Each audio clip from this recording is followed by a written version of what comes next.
¿Cómo están? Bienvenidas, bienvenidos a un nuevo capítulo con Ojo Clínico, este espacio que tenemos en Uchile TV para hablar sobre salud, para abordar distintas temáticas y claro, hoy relacionado, ¿cierto?, a esta pandemia, ¿no?, del coronavirus. Hoy día vamos a estar hablando sobre el avance científico, cómo durante estos casi ya 2 años hemos visto la tecnología a disposición, ¿cierto?, de la salud de las personas, cómo hemos podido ser testigos del avance científico, por ejemplo, con las vacunas que han podido ayudar a frenar en parte esta pandemia del coronavirus que sigue entre nosotros, ¿cierto?, pero que obviamente hemos visto que ha ido mermando en cuanto a cifras y a las características que tenía desde un comienzo, ¿cierto?, cuando se registraban los primeros casos de esta enfermedad. Como siempre, agradecerles a todas, a todos por ser parte de esta comunidad en este espacio, ¿cierto?, que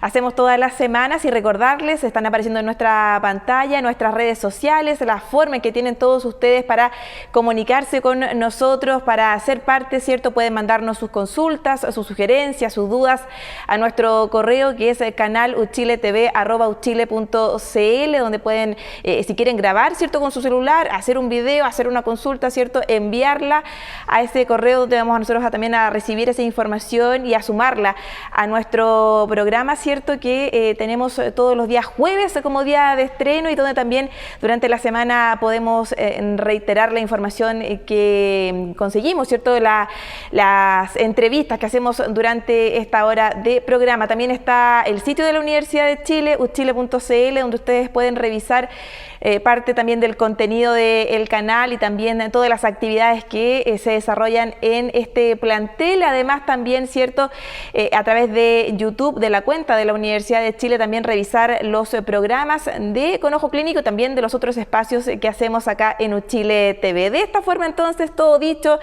y agradecerle, ¿cierto?, por su sintonía. Aquí comienza un nuevo capítulo con Ojo Clínico.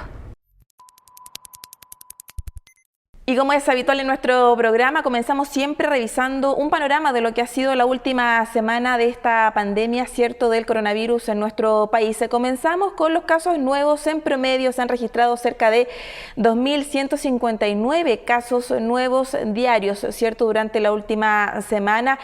La preocupación persiste ante el aumento de las cifras, ¿cierto?, en los últimos días. Hablamos también de los casos activos. Se registran más de 12.700 casos activos y la positividad es de un 3,4%, una cifra que también obviamente enciende las alarmas, las alertas frente a esta situación. También abordamos las camas UCI dentro de los indicadores de este resumen, ¿cierto?, semanal. El 89% de las camas de unidades de cuidados intensivos se encuentran ocupadas.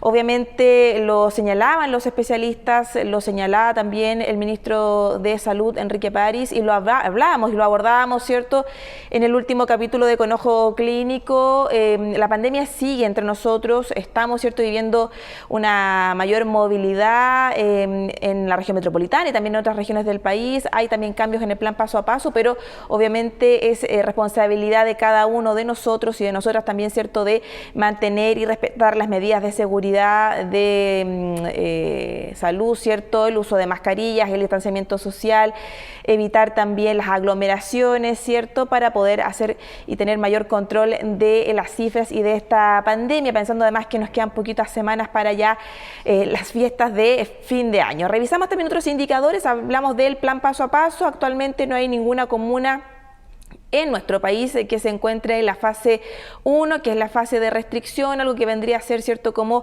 las cuarentenas que conocíamos al inicio de esta pandemia. También revisamos parte de lo que ha sido la vacunación.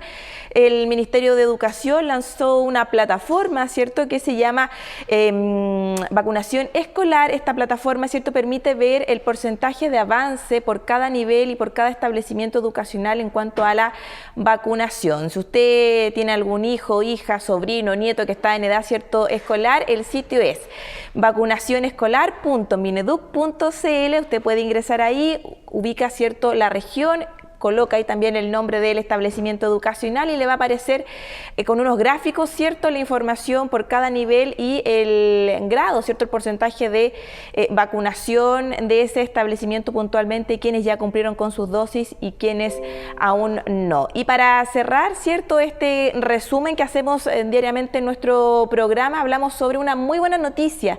Reino Unido autorizó el uso de un fármaco que se administra vía oral justamente para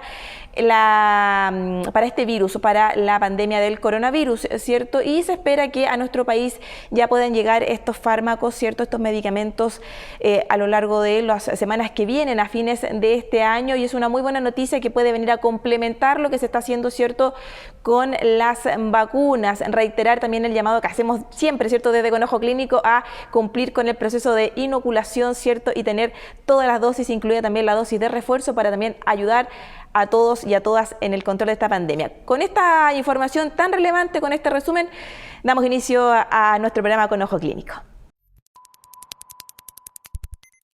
La ciencia, la tecnología han jugado un papel destacado a lo largo de todos estos meses con la pandemia. Hemos visto, ¿cierto?, cómo la ciencia desde lo más profundo se ha puesto a disposición de la población, no solo en nuestro país, sino que a lo largo, ¿cierto?, de todos estos meses en el mundo de manera completa.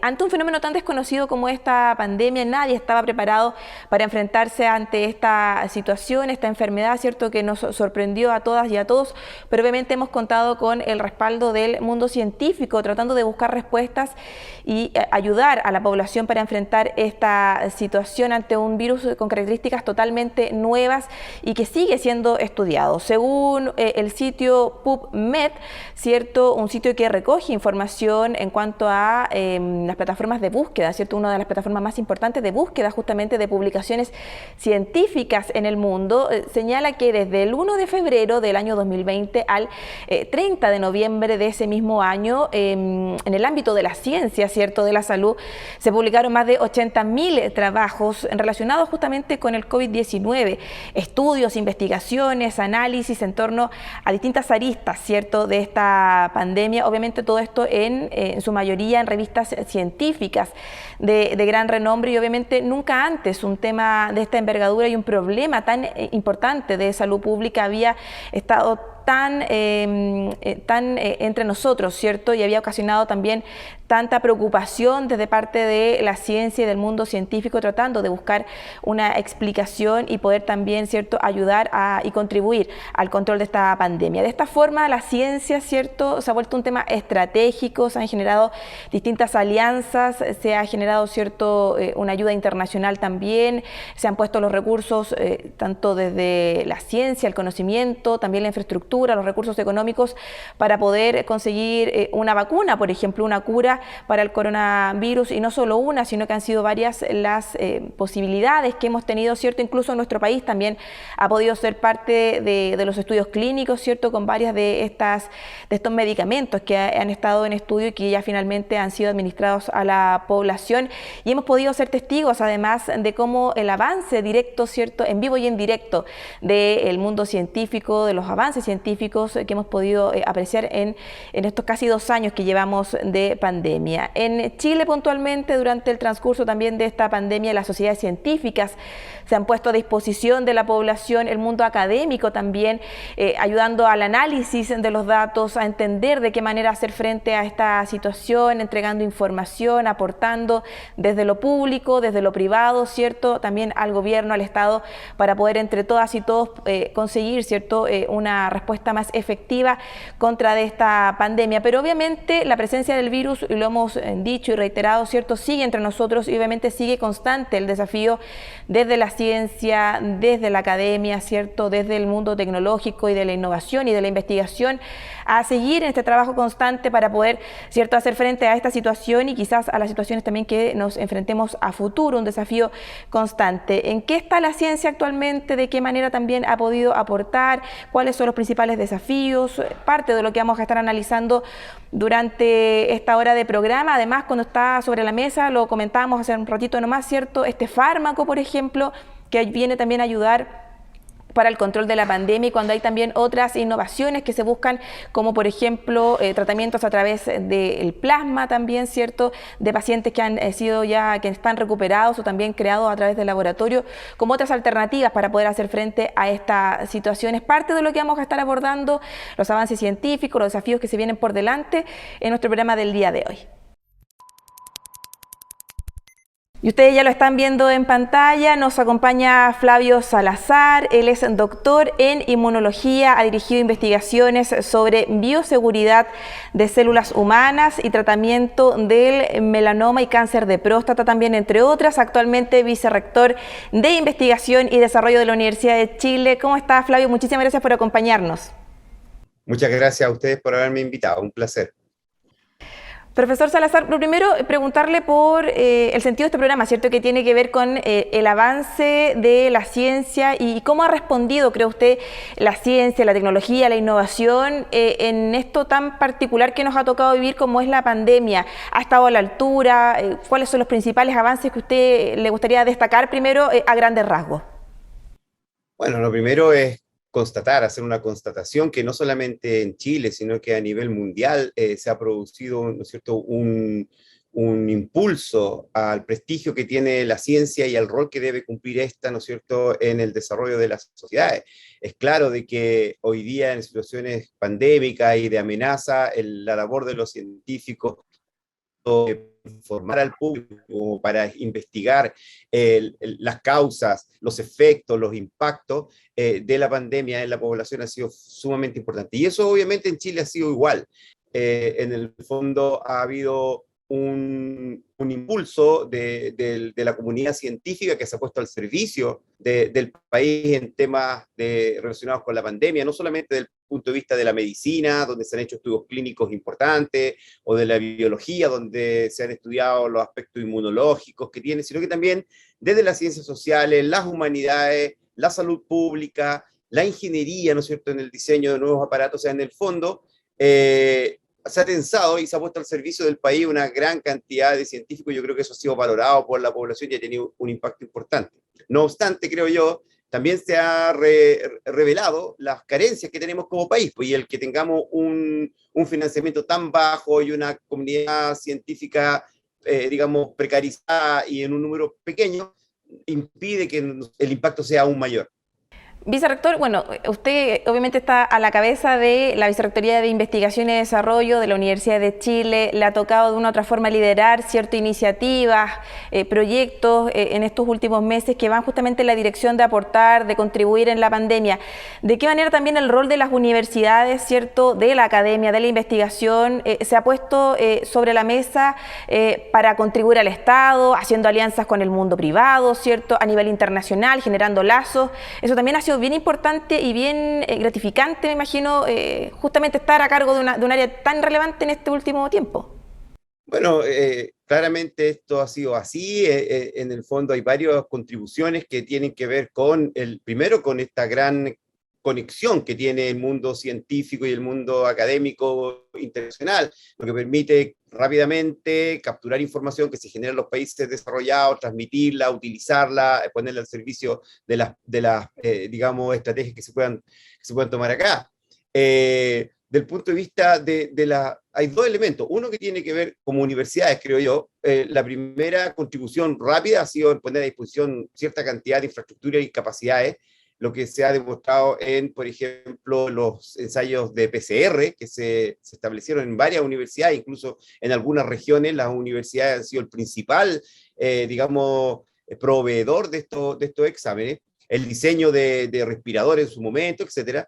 Pero además yo creo que hay un tema de más largo plazo estratégico que tiene que ver con el transparentar la necesidad que tiene el país de estar mejor preparado para futuras pandemias y futuras amenazas. Y esto ha sido todo este movimiento que se ha generado para poder recuperar capacidades, por ejemplo, del país para producir vacunas y otro digamos, biológicos, y que requiere, como bien se mencionaba acá, no solamente una interacción, una iniciativa de la universidad, sino que una interacción entre la universidad, el sector productivo y principalmente el estudiante en planificar este tipo de capacidades y construirla para el futuro cercano.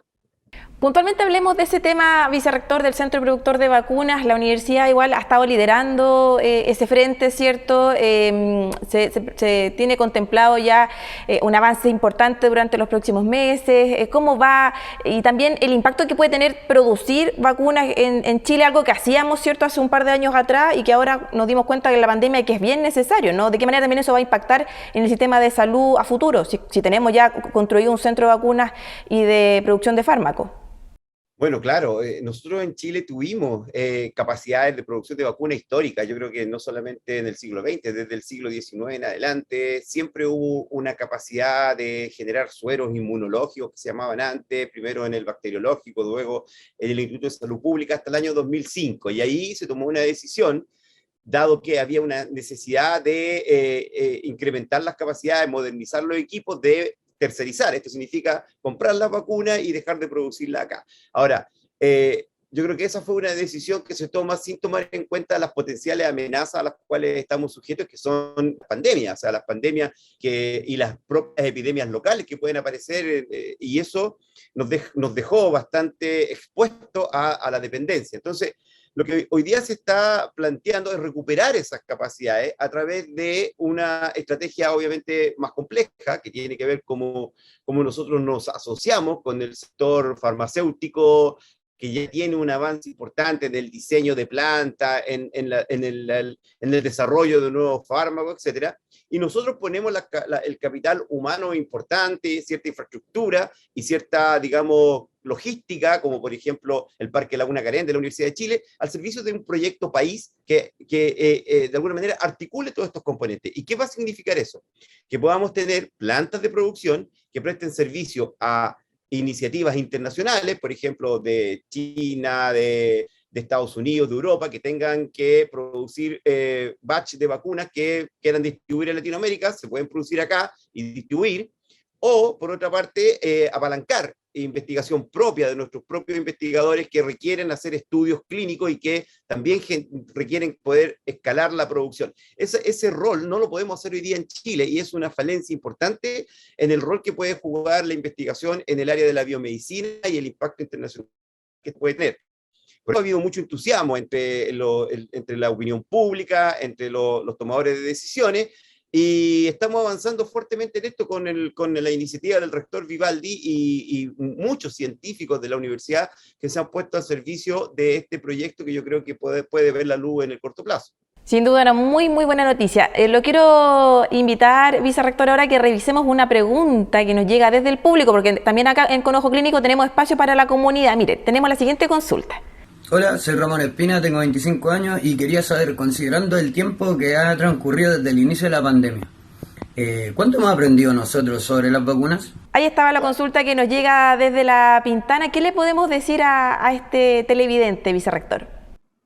Bueno, hemos aprendido mucho, porque lo principal es que, si bien es cierto, sabíamos bastante de las amenazas pandémicas, sobre todo de virus como este, pero no particularmente de este virus en propiedad. O sea, en el fondo, virus similares, pero no este, porque este es nuevo. Al aparecer un nuevo virus, rápidamente se utiliza la experiencia anterior para poder entenderlo, para poder aislarlo. Una vez que uno lo aísla, lo puede de alguna manera leer, y con esa lectura se pueden empezar recién a diseñar estrategias de inmunización. Yo creo que eso es lo que pasó, y por eso el récord en cuanto a generar una vacuna en un plazo tan pequeño. Antes tomaba 10 años, 15 años generar una vacuna, hoy día en un año se tuvo ya los primeros prototipos y se empezaron a hacer los estudios clínicos, pero es porque había un conocimiento acumulado. Pero respecto a la misma enfermedad y al mismo rol que juega el virus, y yo creo que no solamente desde el punto de vista biológico, médico, incluso desde el punto de vista social, económico, o sea,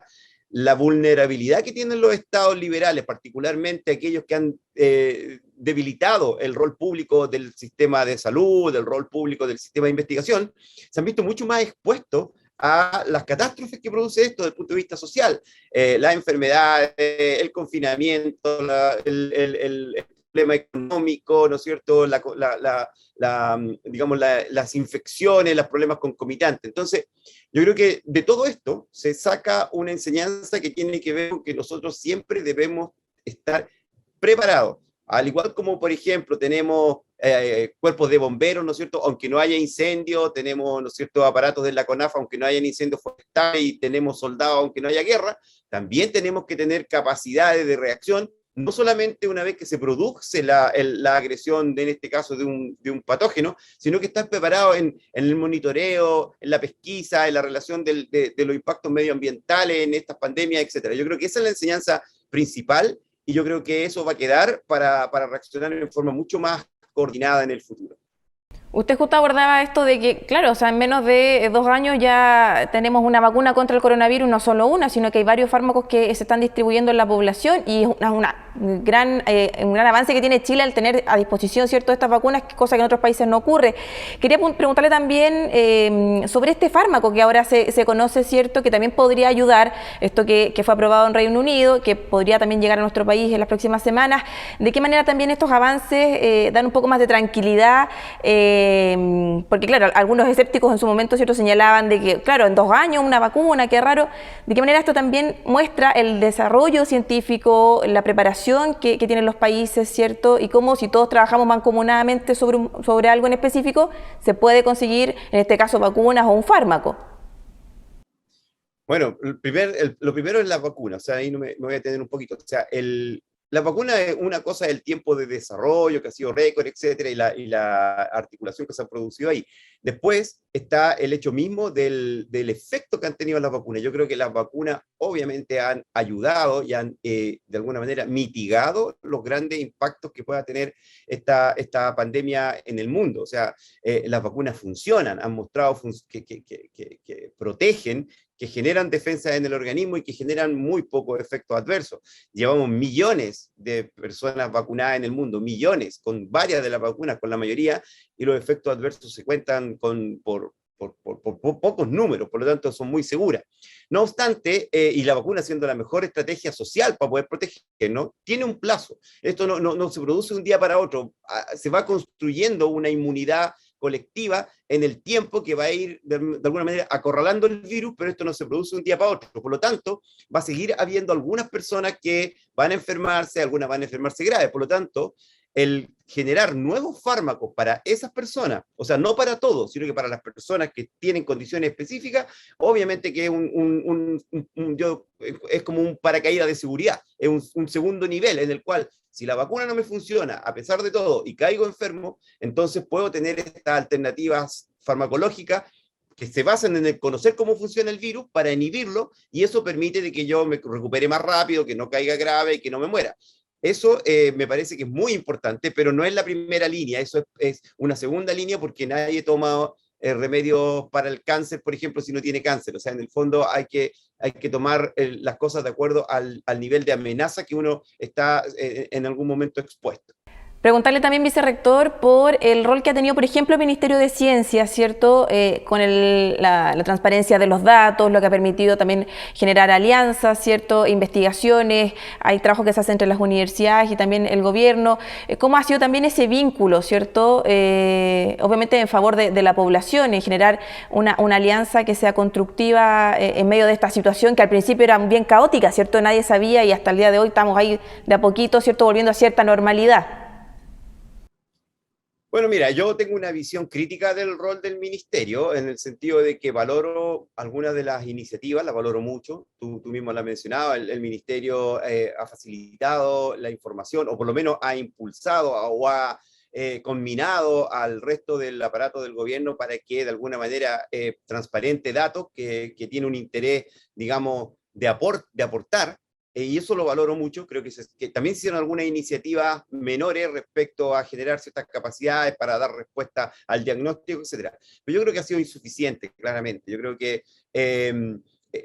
no se ha utilizado desde el punto de vista conceptual digamos, la coyuntura que demuestra la necesidad de poder ser un punto respecto a la necesidad de que el país cuente con una estructura, un financiamiento, una inversión en ciencia y tecnología que sea de acuerdo al nivel de desarrollo del país. Yo creo que ahí quedó al debe, yo lo debo decir transparentemente, porque en el fondo, al contrario, se ha planteado una serie de argumentos que indicarían, por una parte, de que primero hay que hacer otras cosas, ordenar la casa, ordenar la estructura, y después de eso recién pensar en la inversión y el desarrollo de estas capacidades. Yo creo que eso es un error. Porque no basta, o sea, yo creo que toda política parte por la voluntad política, y la voluntad política se expresa en transparentar las necesidades. Era claro, desde antes que se iniciara el ministerio, que Chile requiere mayor inversión en ciencia y tecnología, si no, no puede dar la respuesta óptima. Y eso no se discutió. Yo creo que queda pendiente que en un próximo gobierno, probablemente, ojalá, se pueda abordar en forma más profunda, y por eso, como le digo, algunas cosas me parecen bien, y otras cosas yo creo que son pérdidas de oportunidades. Así es, vicerrector. Se nos pasó volando esta media parte del programa, ¿cierto? Esta media hora. Sin duda hay muchos avances científicos que van a seguir entre nosotros. La pandemia ha sido una situación muy desafiante para todos, ¿cierto? Y la gracia de esto también es ir aprendiendo, y de lo que decía usted también nos alegra mucho, ¿cierto? De que ya próximamente también podamos tener algunas novedades con este centro de vacunas, particularmente, ¿cierto? En este proyecto en el Parque Laguna Carén, que es una iniciativa de largos años, ¿cierto? De la universidad, y que ya está dando sus frutos. Hay varios centros que ya están funcionando ahí, así que, vicerrector, muchísimas gracias por acompañarnos, y lo vamos a invitar nuevamente para que sigamos abordando estos desafíos, ¿no? De la ciencia, de la investigación y de la innovación. Bueno, sí, muchas gracias, fue un placer. Que le vaya muy bien, gracias. Durante las últimas semanas hemos escuchado mucho sobre el contacto estrecho, esto a raíz, ¿cierto?, de contagios que se han dado en el mundo político. ¿A qué se refiere esto? ¿Cuándo yo me convierto en un contacto estrecho? ¿Qué pasa con la variante Delta? Son algunas de las especificaciones, de las explicaciones que nos entrega la profesora Soledad Martínez. Ella es académica de la Escuela de Salud Pública, ¿cierto?, de la Universidad de Chile. Nos entrega más información para entender de primera fuente lo que es un contacto estrecho. Mira el siguiente video. Contacto estrecho significa, tiene muchas definiciones, hay como 8 categorías de contacto estrecho. Una, por ejemplo, es dormir en la misma casa de una persona que está diagnosticada con COVID. Entonces ahí uno es contacto estrecho, ¿ya? Segundo, haber, por ejemplo, pasado más de 15 minutos sin mascarilla, con menos de 1,5 metros, 2 metros. Eso también es contacto estrecho. O sea, yo me enteré que, o sea, ayer estuve conversando, tomándome un café con alguien, sentado en una mesa así chiquitita, ¿no? Y estuve, qué sé yo, una hora conversando con esa persona, y esa persona me llama mañana y me dice, ¿sabes qué? Tengo COVID. Eso es contacto estrecho, ¿sí? También cuando uno pasa más de 2 horas en un lugar cerrado, mal ventilado, siempre y cuando, a pesar de que se use mascarilla. O sea, incluso usando la mascarilla, si está todo encerrado y yo pasé 2 horas con una persona en un lugar pequeño, pues también es un contacto estrecho. Hay también otras categorías que son menos comunes, que no son tan importantes. Bueno, y si a un compañero de trabajo está diagnosticado, lo que hay que ver primero es efectivamente si uno fue contacto estrecho. O sea, si es alguien que trabaja en una oficina, en otro piso, por ejemplo, del edificio, lo más probable es que no haya problema. Si trabaja en mi misma oficina y nosotros estuvimos conversando sin mascarilla, como estábamos tomando un café, con la ventana cerrada, con la puerta cerrada, ya pasaron 15 minutos y ya te podrías haber contagiado, y por lo tanto eres contacto estrecho. Y si es así, si eres contacto estrecho, entonces lo que tienes que hacer es aislarte por 10 días, ¿ya? Ese es lo que tiene que pasar. Para eso lo que hay que hacer es pedir una licencia, y eso en realidad es una licencia que debería dar la Seremi, pero también tú puedes ir a un CESFAM, por ejemplo, perfectamente, y decir, mire, yo soy contacto estrecho de esta persona que tiene un PCR positivo. Ojalá tengas el root de esa persona y sabes que necesito una licencia porque no puedo faltar el día al trabajo así, como así, ¿no? Ahí estaba la explicación que nos daba la doctora, ¿cierto?, Soledad Martínez. Con esta interesante información los invito a todos y a todas, ¿cierto?, a que nos sigan acompañando. Vamos a hacer una breve pausa, muy cortita, y a la vuelta vamos a seguir con una interesante entrevista en torno a los desafíos, ¿cierto?, desde el mundo científico, cómo ha ido avanzando, cómo ha ayudado al control de la pandemia, eso a la vuelta y mucho más. Y ustedes están ya viendo en pantalla a nuestra siguiente invitada. Ella es Marilú Acosta, magíster en Salud Pública y Promoción de la Salud por el Instituto Henri Poincaré de Francia, también licenciada en Medicina por la Universidad Anáhuac Mexicana. Aquí nos acompaña en Con Ojo Clínico. ¿Cómo está, profesora? Muchísimas gracias por acompañarnos. Muchas gracias por la invitación. Con mucho gusto aquí estamos. Profesora, quiero comenzar preguntándole por un seminario en el que va a participar próximamente el 24 de noviembre, si no mal recuerdo, es cierto, sobre cómo van a cambiar las tecnologías en la atención de salud. Si pudiera contarnos un poquito sobre eso y también responder a esta pregunta, ¿cómo va a cambiar justamente a través del uso de tecnologías la forma de hacer salud? Pues la verdad es que la pandemia ha traído muchísimas cosas, unas buenas, unas malas, unas muy malas. Y una de las cosas que ha sido muy bueno es el apoyo y la confianza que se ha tenido por parte de toda la sociedad en la tecnología.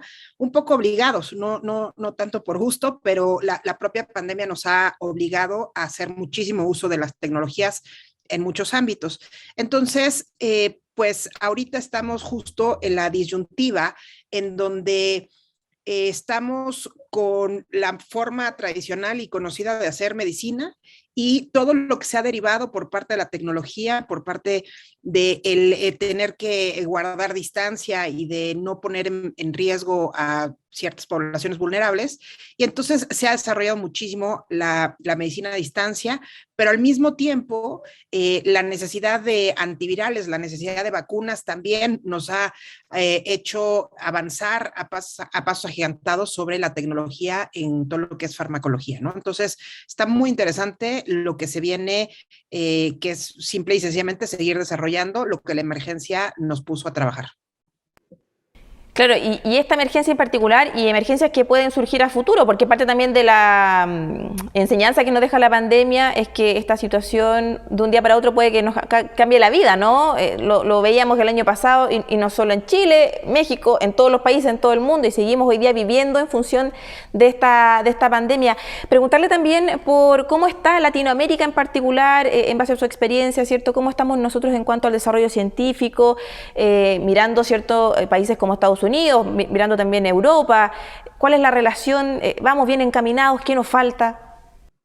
Bueno, la verdad es que sí, efectivamente, no solamente es ver nuestro presente, ¿no?, la pandemia que estamos viendo ahorita por SARS-CoV-2, sino que también pues las pandemias son una historia cíclica en la humanidad, ¿no? Y esa es la razón por la cual desde hace varios años hemos estado preparándonos a nivel internacional justo para poder hacer frente a una pandemia de esta magnitud. Y ahora, bueno, pues claramente no va a dejar de suceder, ¿no?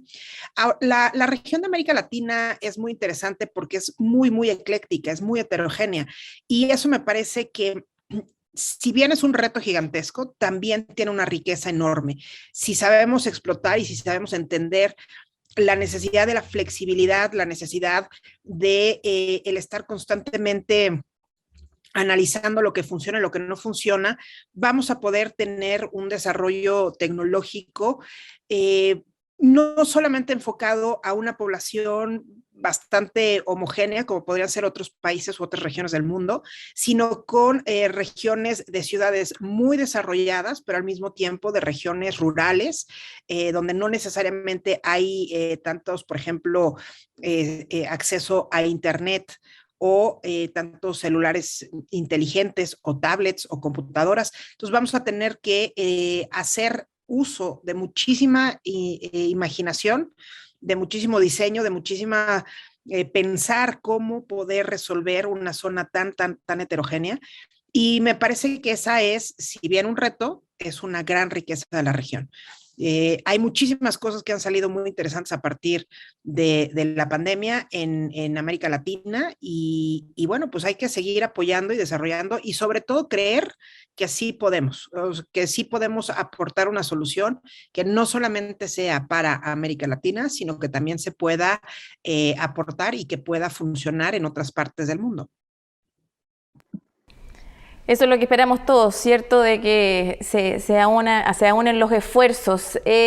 Parte de lo que hemos vivido también con la pandemia, hemos visto, ¿cierto?, en menos de 2 años cómo surgen vacunas, ¿cierto? Incluso ahora se habla de un fármaco que podría también contribuir, pero hay quienes plantean que esto ha sido muy corto tiempo, hay cierta desconfianza de la población. ¿Qué podríamos decirles también a quienes están siguiendo este programa sobre este punto en particular, sobre el avance científico que en esta ocasión también ha sido bien rápido? Bueno, tienen razón, es muy corto el tiempo y tienen razón que hay muchas cosas que desconocemos porque no ha pasado el tiempo suficiente. Sin embargo, hay mucha información y hay mucho desarrollo detrás de estas vacunas que salieron. No es la tecnología la que tiene una gran componente de novedad, o sea, es una tecnología que ya llevaban bastantes años trabajando y desarrollando. Lo que es novedad es la aplicación masiva. Esa parte no la habíamos tenido, ¿no? Esa aplicación masiva, pues claramente va a tener resultados, los cuales no conocemos por la simple y sencilla razón de que no ha pasado suficiente tiempo. No llevamos ni siquiera un año falta poquitito, pero todavía no hemos cumplido un año de hacer esta aplicación a nivel grueso de la población, ¿no? Entonces, sí, efectivamente, falta tiempo para ver todas las consecuencias a corto, mediano y largo plazo, pero la tecnología como tal de las vacunas que se están aplicando hoy no es una tecnología que surgió el año pasado, es una tecnología que venía ya desde hace tiempo poniéndose en marcha, haciéndose experimentación y, bueno, pues fue el momento perfecto para poder desarrollar opciones de vacunas y también poder desarrollar opciones de antivirales, porque una de las cosas que nos llegó bastante de sorpresa, porque cuando nos estábamos preparando para una pandemia, estábamos esperando la influenza, la cual ya tiene una vacuna probada, ¿no? Y ya tiene un antiviral probado, ¿no? Entonces, estábamos como observando eso y simplemente diciendo, cuando salga la nueva variante, pues habrá modificaciones leves.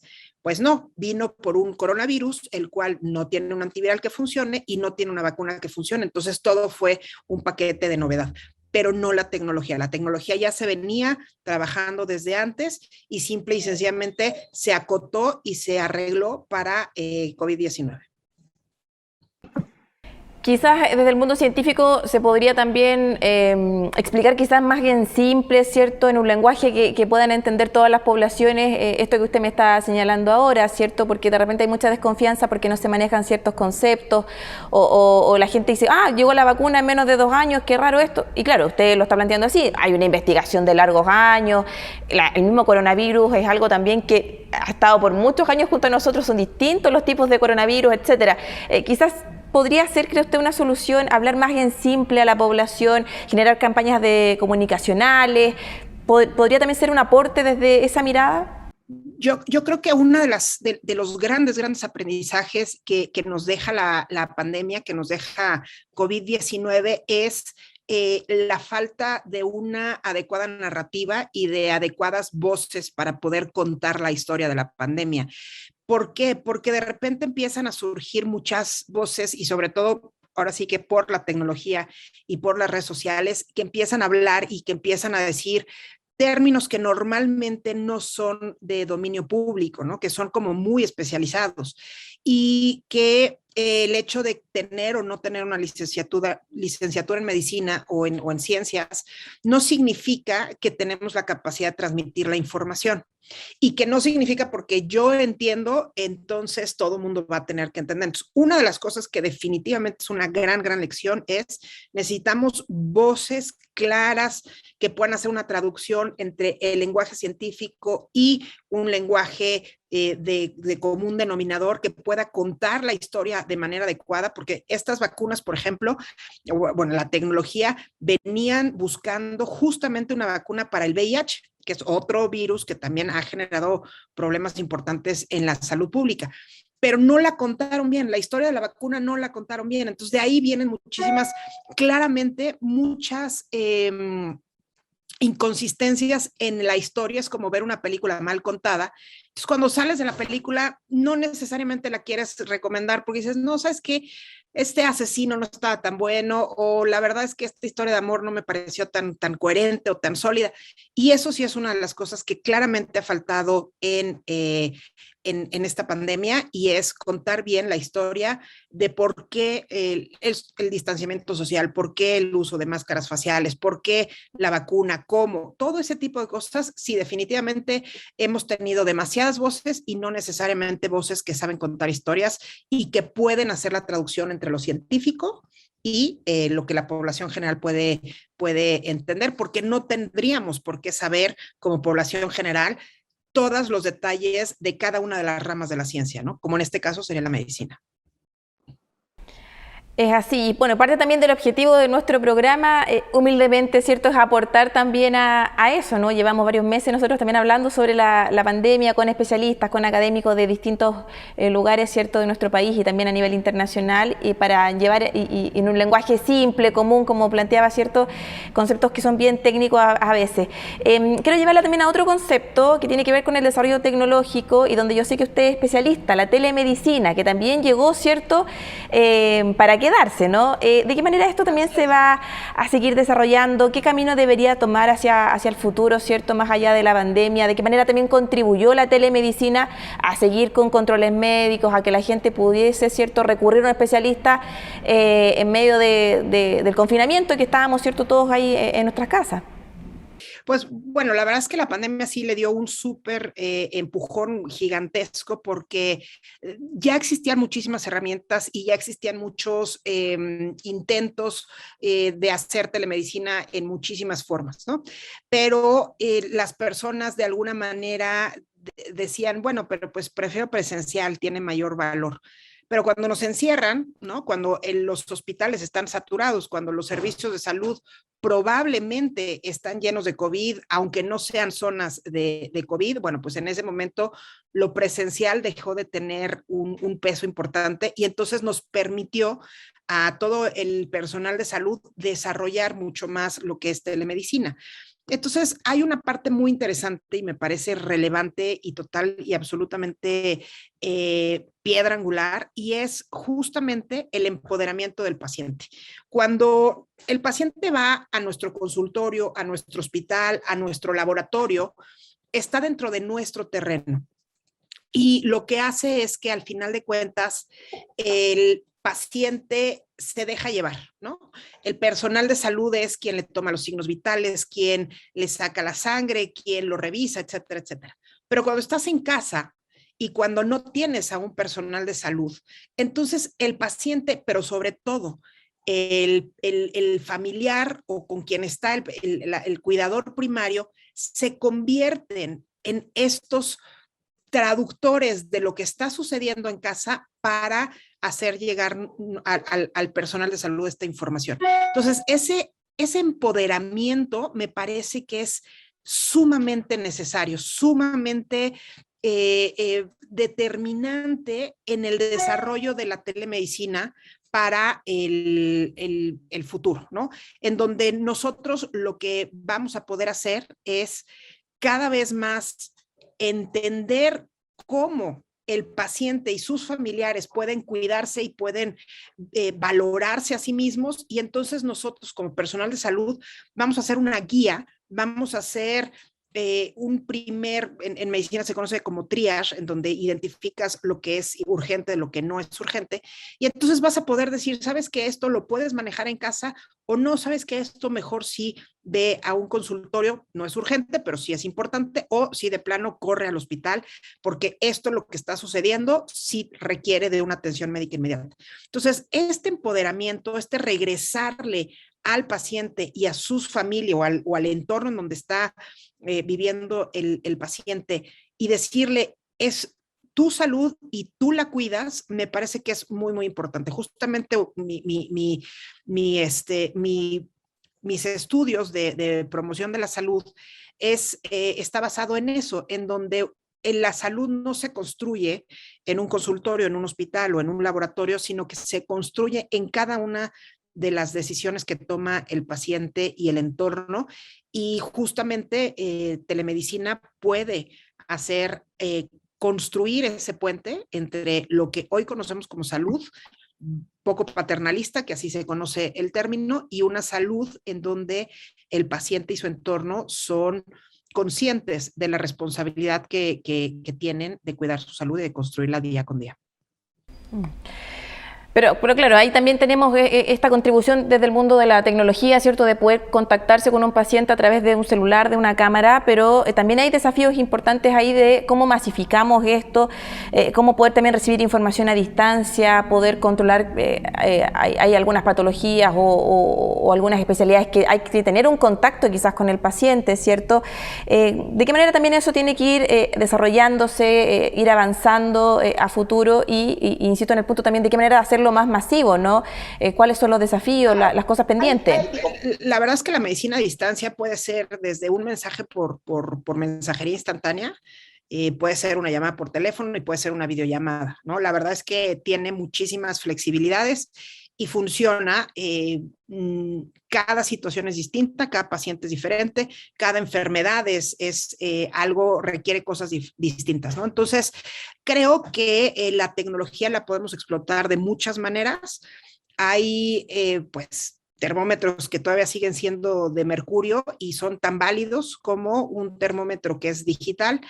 Y entonces tenemos que hacer muchas adecuaciones y esta era un poco lo que yo hablaba de la región de América Latina, ¿no? La heterogeneidad que existe también permite, por ejemplo, en el caso de telemedicina, pues entender que no siempre vas a poder tener una videollamada, ¿no? Pero entonces tienes que ser muchísimo más preciso en la forma en que interrogas e interactúas con el paciente, a lo mejor por teléfono, a lo mejor por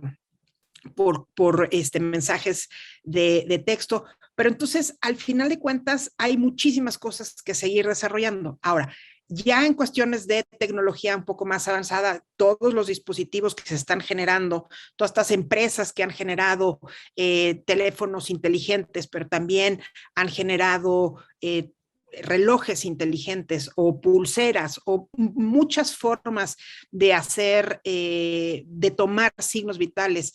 Los glucómetros, por ejemplo, en caso de los pacientes con diabetes, por ejemplo, y ellos, hay algunos glucómetros que se conectan a internet, ¿no? Y entonces tú tienes como médico la capacidad de ver en momento real, pues el resultado. También hay baumanómetros para medir la presión arterial. En fin, hay muchísimas cosas que ya existen y que solamente requieren de ponerse en práctica y generar protocolos.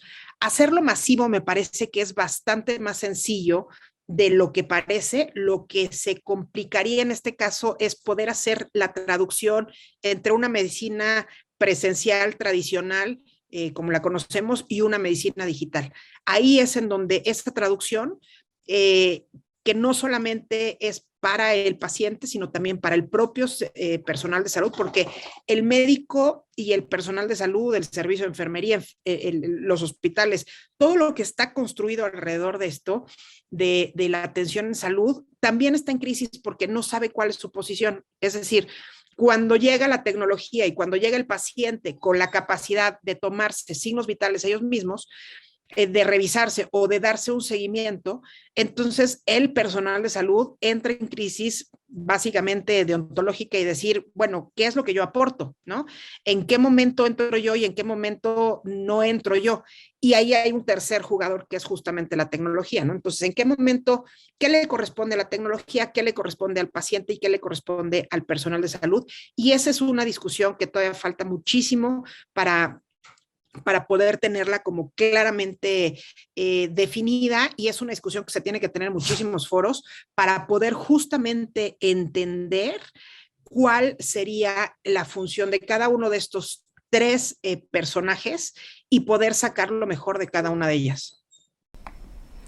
Una noticia en desarrollo, como diríamos, desde el mundo periodístico, ¿no? Los avances de la telemedicina. La quiero invitar ahora, Marilú, a que revisemos una consulta que nos llega de un telespectador de nuestro programa. Mire. Hola, ¿qué tal? Francisco Villalobos de La Serena por acá, tengo 25 años. La pregunta es la siguiente: tras 2 años de pandemia, ¿cuánto es el aprendizaje tecnológico que podemos sacar de esta experiencia y si este aprendizaje nos servirá en el futuro? Ahí estaba la consulta que nos llega desde La Serena, desde el norte de nuestro país. ¿Qué le podemos responder a esta persona, Marilú, en torno a los aprendizajes, ¿cierto?, que nos ha dejado también desde la tecnología la pandemia? Pues yo creo que nos ha dejado muchísimos aprendizajes. Hemos entendido desde un punto de vista escolar, ¿no?, que hay muchos profesores y hay muchos alumnos que son mucho más capaces de aprovechar siendo presenciales, pero también que hay muchos que aprovechan mejor las clases y entienden mejor y duermen más incluso porque no se tienen que desplazar cuando son en línea.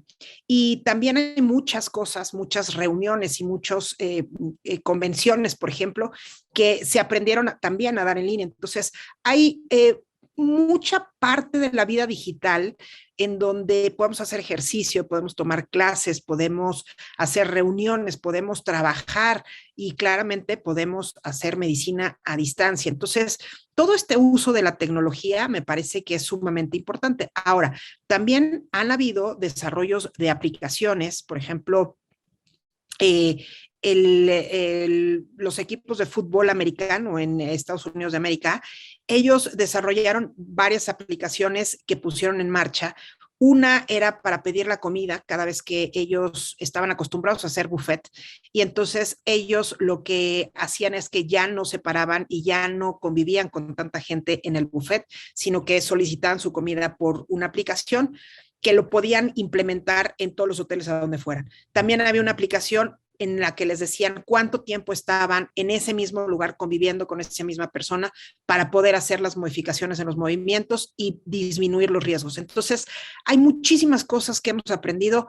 Hay mucho más capacidad por parte de los seres humanos en todas las áreas de nuestra vida, en donde estamos dispuestos a integrar la tecnología a nuestra vida diaria. Ya habíamos hecho mucha integración, pero me parece que había una área muy social en donde estábamos reacios a decir, no, yo no quiero que esto sea una vida digital, y sin embargo, estos son aprendizajes que son muy interesantes porque no solamente tienen que ver, por ejemplo, incluso hasta el impacto en el cambio climático, porque no necesitas tomar tantos vuelos o no necesitas tomar tantos coches para desplazarte y hacer ciertas reuniones, el tráfico, en fin, hay muchas cosas que impactan y que terminan también impactando a nuestra salud mental, a nuestra salud ambiental, y todo eso han sido grandes aprendizajes en estos 2 años de pandemia, en donde muchas cosas llegaron para quedarse, otras van a ser híbridas y otras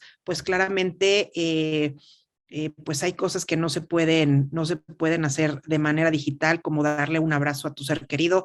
Eso simple y sencillamente es irreemplazable, ¿no? Claro, nos vamos a tener que ir adaptando también a esta nueva forma de vivir. Estamos cerrando ya la entrevista, Marilú, pero no quiero despedirla sin antes recordar las coordenadas, ¿cierto?, para quienes la quieran seguir en este seminario que va a ser el 24 de noviembre. Tema central, ¿cierto?, la ciencia nos cambia la vida. A las 11:30 hora chilena, para quienes quieran ahí seguir la información. ¿Dónde podemos encontrar más información? ¿Algún sitio web quizás, Marilú? Celebrandolavida.com me parece que es el sitio web del seminario. Ahí se pueden dar de alta y recibirán la información por su correo electrónico para conectarse y poder disfrutar de esta charla que vamos a tener. Así es, muchísimas gracias por acompañarnos en este programa con Ojo Clínico y hablar sobre la tecnología, el desarrollo científico, la pandemia, otras aristas también de esta contingencia que nos ha tenido por casi 2 años, ¿cierto?, a todos bien ocupados, preocupados, ¿cierto?, en torno a esta situación. Muchísimas gracias por acompañarnos, que le vaya muy bien. Gracias.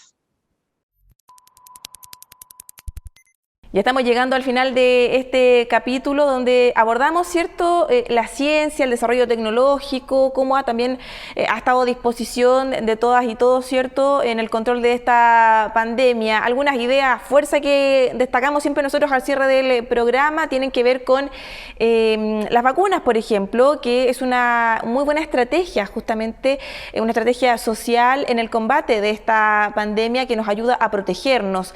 También la las alianzas que se generan desde el mundo público, desde el mundo privado, también alianzas internacionales, como por ejemplo lo que está ocurriendo en el Parque Laguna Carén, ¿cierto?, en la comuna de Pudahuel, un proyecto bien ambicioso que tiene particularmente la Universidad de Chile y donde hoy día ya hay 2 centros que están funcionando y donde se espera también la instalación de un centro productor de vacunas, una situación que teníamos nosotros hace un par de años atrás, donde Chile podía producir sus propios fármacos, pero que se tomó la decisión en ese momento, ¿cierto?, de no seguir haciéndolo y mejor comprar medicamentos, pero claro, llegó la pandemia y nos dimos cuenta de que es muy necesario tener un lugar específico donde se puedan producir fármacos para cualquier contingencia en torno a la salud de las personas. Es un proyecto que está en curso y nos decía, ¿cierto?, el vicerrector Flavio Salazar, donde ya próximamente podemos también tener novedades bien auspiciosas en torno a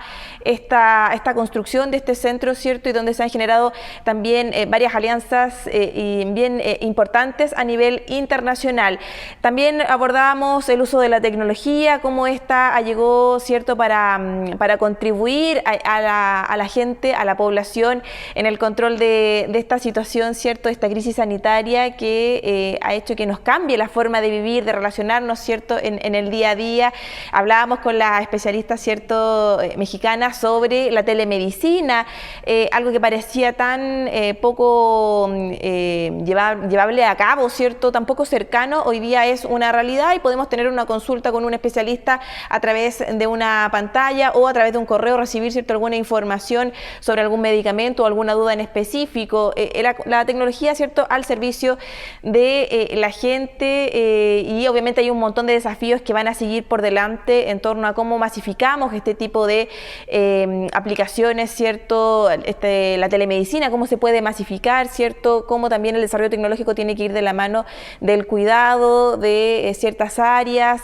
En fin, son muchos los desafíos y muchos también los efectos que ha dejado esta pandemia entre todas y todos. Nosotros llegamos ya al final de este capítulo de este día, ¿cierto? Como siempre, agradecerles a todas y a todos por acompañarnos en Con Ojo Clínico y desde ya dejarles completamente invitados para que siga la programación de Uchile TV, programas culturales, nanocharlas, Palabra Ciudadana y mucho más, ¿cierto?, en la programación que tenemos en Uchile TV. Como siempre, muchísimas gracias. Nos reencontramos nosotros la próxima semana. Que le vaya muy bien. Buenas noches.